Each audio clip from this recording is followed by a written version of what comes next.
नमस्कार दोस्तों।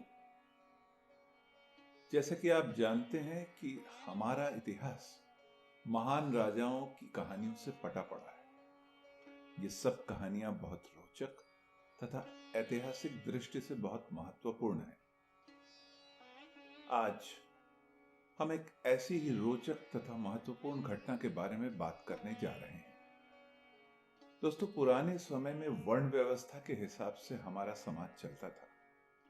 पूजा पाठ, आध्यात्म के लिए ब्राह्मण, प्रशासन तथा युद्ध के लिए क्षत्रिय, व्यापार के लिए वैश्य तथा कृषि एवं अन्य कार्यों के लिए शूद्र थे।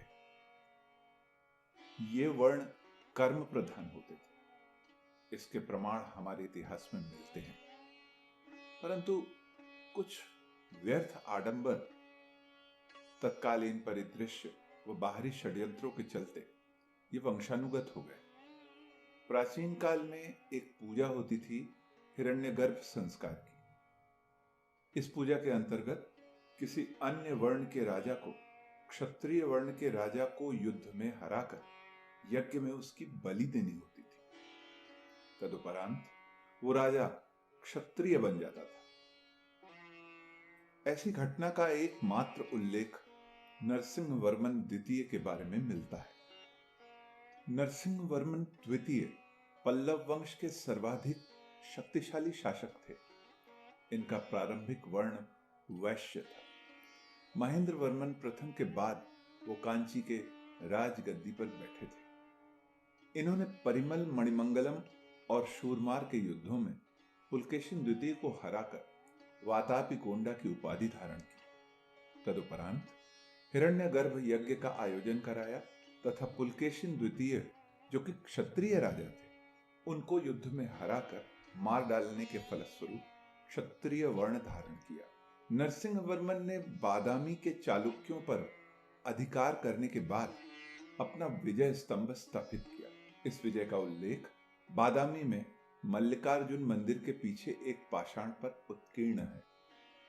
इस विजय के पश्चात नरसिंह वर्मन ने महामल्ल की भी उपाधि धारण की।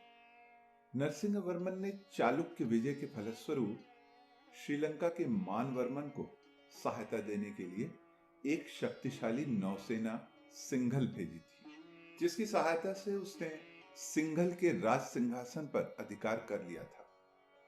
नरसिंह वर्मन की श्रीलंका पर विजय का उल्लेख काशाकुट्टी ताम्रपत्र तथा महावंश में किया गया है।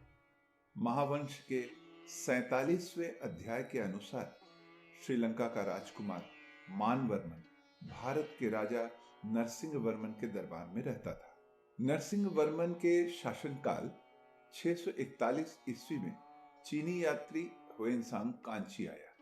नरसिंह वर्मन ने मामल्लपुरम नामक एक नए नगर की स्थापना की थी। इस नए नगर में उसने अनेक विशाल मंदिरों का निर्माण करवाया, जिनमें से धर्मराज मंदिर, कांची का कैलाश मंदिर अब तक विद्यमान है। इन्होंने द्रविड़ शैली के जिस रूप का आरंभ किया उसे मामल्ल शैली कहा जाता है। महाबलीपुरम उसके राज्य का प्रमुख बंदरगाह था, जहां विदेशों से आए समुद्री पोतों के माध्यम से जरूरत की सामग्री का आयात निर्यात होता था। 668 ईस्वी में नरसिंह वर्मन की मृत्यु हो गई, जिसके बाद महेंद्र वर्मन द्वितीय ने राज्यपाट संभाला।